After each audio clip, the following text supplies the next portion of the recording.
Bienvenidas y bienvenidos a un nuevo episodio de La Ventana al Mundo, un podcast de Grupo Bura Multimedia. Yo soy Rosalba Wong y en este podcast tratamos de abrir una ventana al mundo, ya que en este mundo estamos cada vez más interconectados y es fundamental saber lo que está pasando al exterior, no solamente en nuestro estado, en nuestro país, cómo nos ven desde afuera, desde otros países y cómo se ve.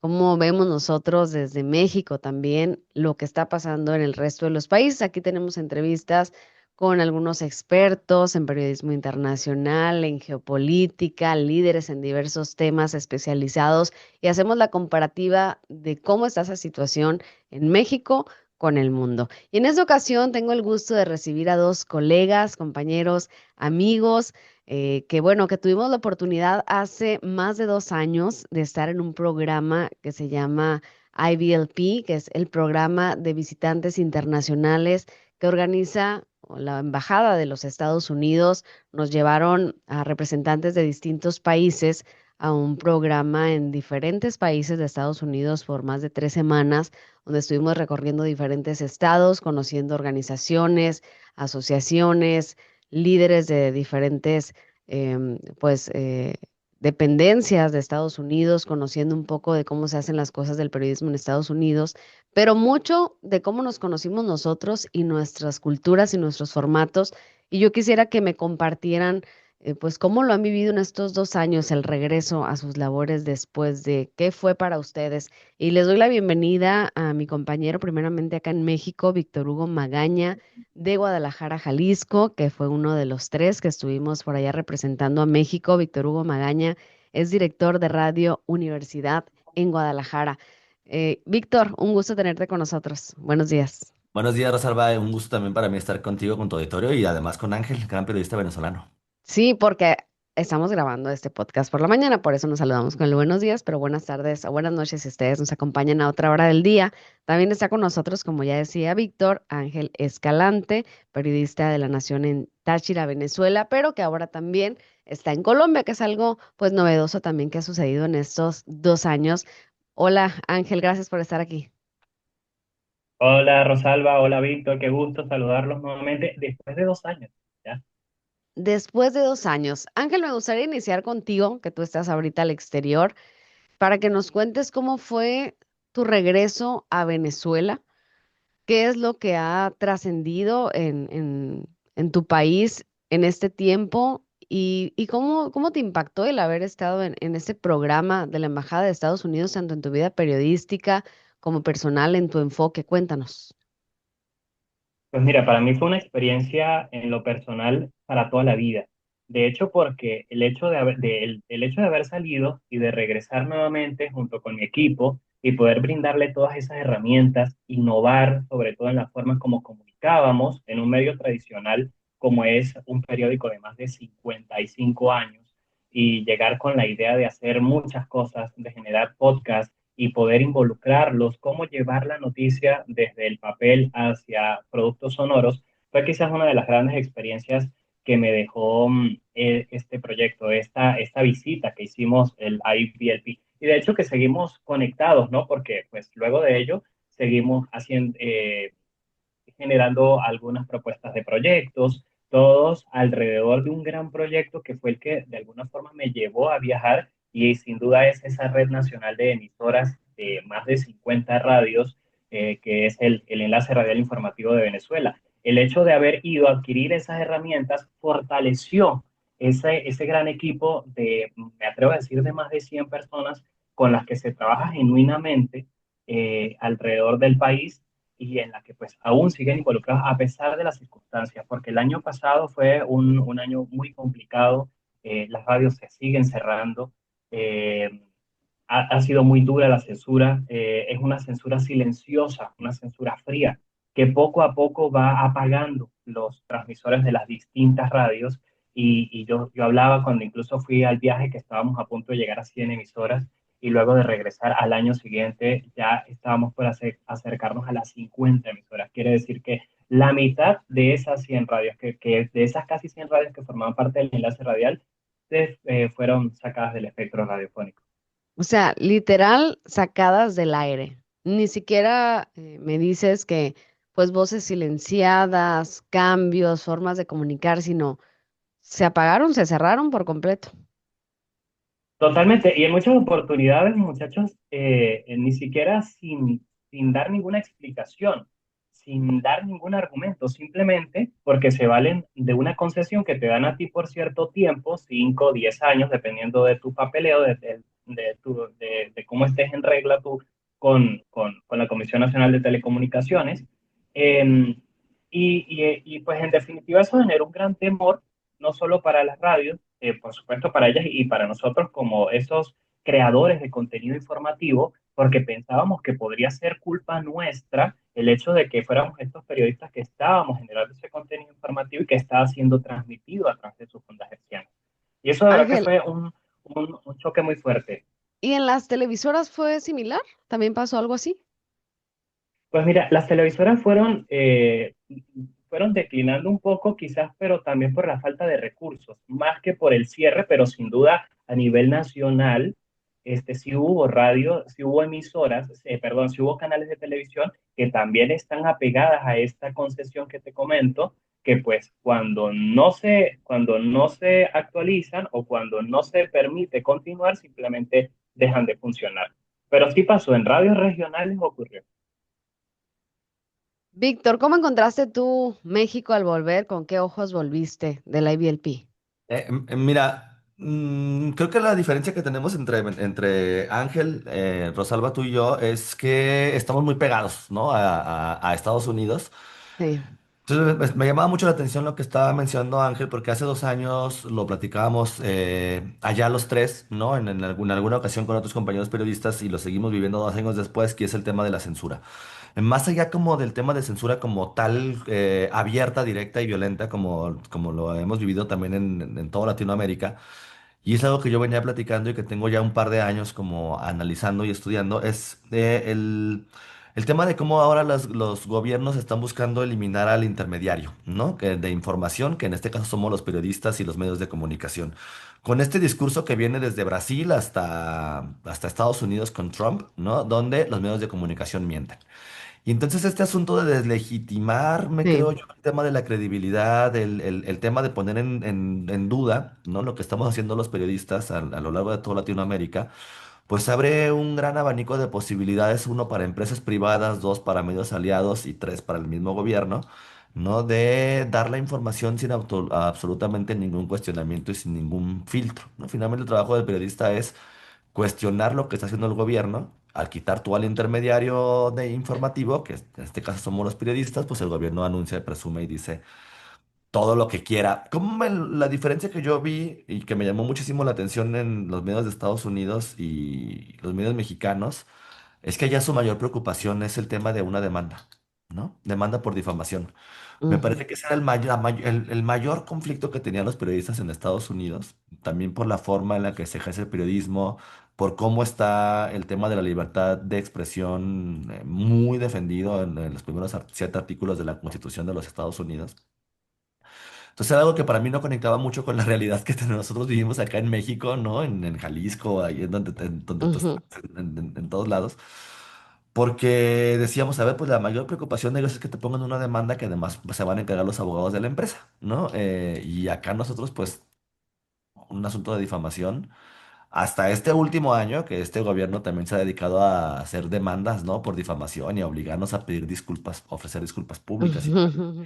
¿no? De manera ridícula, pero creo que la violencia en nuestro país es completamente, y en Latinoamérica, un panorama completamente distinto a lo que viven los medios en Estados Unidos, que incluso hablaban también de recortes, ¿no? Ellos de que estaban pasando por una crisis y decían, recuerdo muy bien en uno de los periódicos, creo que fue en Tucson. Oye, pero sí vimos un panorama muy devastador ahí en Tucson, ¿eh? Sí, pero a ver, decían ellos, ya nada más quedamos 40 en redacción, ¿sabes?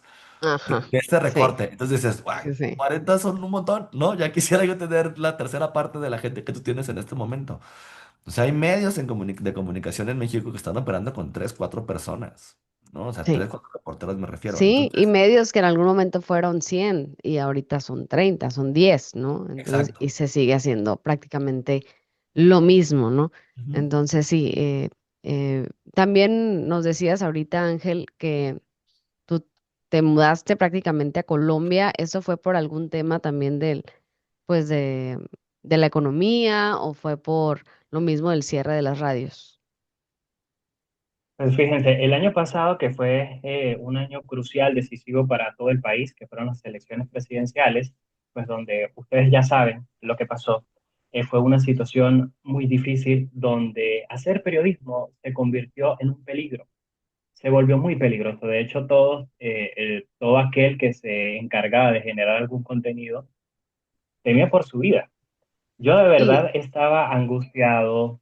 Era difícil sobrellevar toda esta situación porque pues después vino una arremetida increíble donde a ti te podían juzgar simplemente por poner un estado de WhatsApp en el que tú estuvieses en desacuerdo con algún comentario hecho por algún político. ujú. Entonces, sin duda, aquí y aún todavía se ha convertido hay una situación de inseguridad el hecho de hacer periodismo, porque solamente lo que tú oyes en los medios nacionales y regionales es lo que simplemente le conviene a ciertos partidos políticos que están en el poder.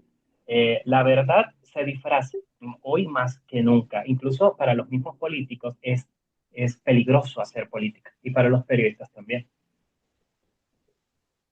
Entonces eso afectó ese momento de las elecciones para tu decisión. Sí, total, exacto, y les quería comentar, se vieron, yo vivo en la frontera entre Colombia y Venezuela. Muchas veces los que vivimos en el estado Táchira, Ujú. venezolanos, por cierto, nos sentimos más colombianos que venezolanos. En una oportunidad hace muchos años, les hablo de 100, 200 años, en épocas de independencia, pues éramos parte del mismo país, la Gran Colombia. Ok.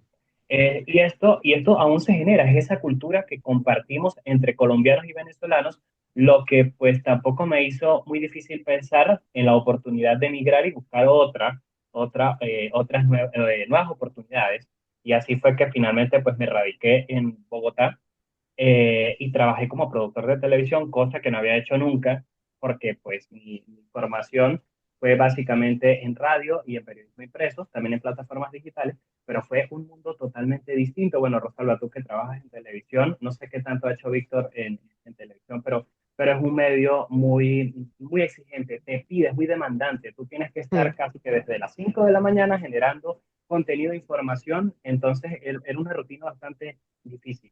Y fíjense, así como, y me gustaría tal de pronto que en algún momento puedas tener a Ana María, que Ana María era la periodista colombiana que también nos acompañó en este programa de liderazgo para visitantes en Estados Unidos.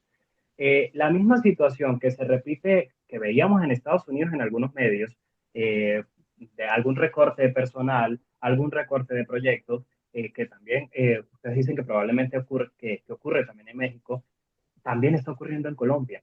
Es increíble, pero en el canal de televisión donde yo estaba, un día hubo un despido masivo impresionante, ¿no? O sea, me Sí. pudieron meter alrededor de 10 12 personas entre productores, periodistas, técnicos, y pues simplemente los despidieron, porque hasta ahí no habían para pagarle Era el insostenible. resto de...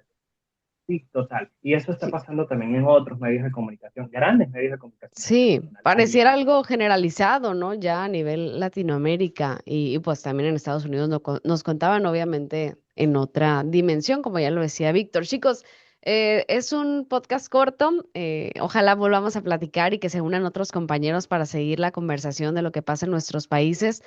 Pero así para finalizar, ¿cómo afectó el programa en su vida? ¿Realmente se trajeron algún dato, alguna herramienta? ¿O cuál fue así eso que dicen, yo atesoro y guardo esta parte porque me alimentó de esa manera? En mi caso, les comparto, antes de darle la palabra, creo que no fue realmente como los cursos o los talleres o las clases.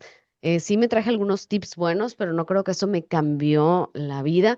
Pero sí creo que el conocerlos no desde la parte romántica de que hice nuevos amigos, sino desde esta perspectiva de abrirme la visión hacia que hay otros países, que hay otras personas viviendo culturas diferentes, situaciones muy diferentes a las mías y que tal vez yo estaba muy alejada de esas realidades, ¿no? Viviendo mi propia realidad y creo que para el periodismo es muy importante poder ver todas estas perspectivas y ver todas estas culturas y verlo más cercano. Fue algo que todos ustedes me brindaron. Cuéntame, Víctor, ¿qué fue para ti ya para cerrar?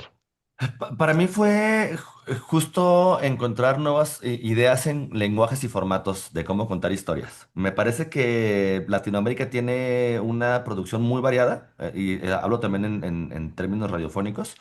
Entonces eso me abrió como muchos panoramas, pero para mí lo principal es la red que se creó, ¿no? De relaciones con periodistas. A ver, yo he colaborado contigo, Rosalba, en estos últimos 2 años en un montón de Ujú. ocasiones, ¿no? Nos hemos intercambiado los dos contactos, hemos tenido pláticas, tal. Con Ángel lo he hecho en su momento, con Luna Perdomo también de Venezuela. O sea, me parece que esta red que se generó en estos 3 semanas en Estados Unidos, o 2 semanas, ya ni me acuerdo cuándo fue, pero creo que para mí lo más importante es justo lo que tú mencionabas, darnos cuenta que hay un montón de gente que tiene la misma intención periodística que tú y que eso te abre una red de contactos más allá de la amistad. Es una red muy profesional, porque también la gente que llevó el Departamento de Estado de los Estados Unidos me parece que era gente muy profesional en cada Sí. país. Y eso, por supuesto, nos abre un panorama muchísimo más grande para conocer diferentes contextos y luego cómo ver de qué manera lo tropicalizamos en nuestra ciudad. Definitivamente. Gracias, Víctor. Y en tu caso, Ángel. Pues mira, a mí, aparte también de habernos dejado un abanico de posibilidades a través de las experiencias periodísticas de los distintos colegas que se encontraban extendidos por toda Latinoamérica, porque de hecho, al seguir conectados, siempre hemos necesitado de uno o de otro, dependiendo del contexto, y pues qué bonito es tener esa herramienta, ¿no? Que podamos valernos de ella. Y una puntual en particular que me marcó fue la NPR. La experiencia que vivimos en la Radio Pública Nacional estadounidense me permitió transformar la forma en la que yo hacía radio. De hecho, luego comencé a hacer otros podcasts, capítulos dedicados a los migrantes venezolanos, distintos y distantes. Ha sido en particular un hijo que creé con mucho cariño, con mucha pasión periodística y sobre todo en la frontera. Lo que hablábamos en este momento, hacer periodismo en frontera es más complicado de lo normal Sí. y el adquirir todas esas experiencias que nos dieron allí en la NPR, eso fue en San Luis, en Missouri, sin duda me sirvió para poderlo traer, para poderlo poner en práctica y para poder incluso animar a todos esos locutores que les estoy comentando casi que de forma clandestina o de forma subliminal, porque a fin de cuentas es contenido que se hace público, pero buscar las herramientas necesarias para que un contenido sonoro te llegue y que la información te llegue sin poner en riesgo el canal por donde tú estás transmitiendo la información. Claro. Gracias, Ángel, por compartir con nosotros. Gracias, Víctor. Y bueno, hay muchos temas que yo sé que vamos a tener la oportunidad de debatir y compartir de lo que pasa en nuestros países. Lo seguimos, chicos. Ángel Escalante y Víctor, en el documental que nos contaste, pásanlos para poder verlo y compartirlo también en este podcast sobre las desapariciones en Guadalajara con Madres Buscadoras. ¿Dónde lo encontramos? En Spotify lo encuentran como Historias en la Ausencia. Es una serie de 4 capítulos, es la primera temporada de los podcasts y también en la página de Radio Universidad de Guadalajara en radio.udg.mx. Incluso hay un micrositio donde vienen no solamente las fotografías y las historias, sino también qué hacer en caso de que tengas un desaparecido. Gracias, Víctor. Ahí lo vamos a escuchar. Ángel, ¿dónde te seguimos a ti en la información? Pues fíjense, todos estos podcasts que les comento los hemos estado subiendo a una plataforma que se llama IPIS Venezuela, aunque pues también ha sido víctima de suspensiones en muchas oportunidades, pero también se puede conseguir como Radio Democracia. Radio Democracia, en particular el que yo construí, Distintos y Distantes. Un gran podcast que van a disfrutar sin duda. Al igual que el tuyo, Rosalba. Muchísimas gracias por estar aquí. Nos vemos pronto, nos escuchamos pronto. No será la última vez por acá. Ahí nos ponemos en contacto, chicos. Gracias. Gracias a ustedes. Bye. Vale, Víctor Hugo gracias. Magaña desde Guadalajara, Ángel desde Venezuela, que también está muy cerca de Colombia, haciendo trabajo periodístico para allá. Estuvimos en el programa IBLPs de liderazgo de la Embajada de Estados Unidos. Gracias por acompañarnos. Dejen sus comentarios, suscríbanse a Grupo Bura Multimedia en YouTube. Nos vemos en el próximo episodio de La Ventana al Mundo.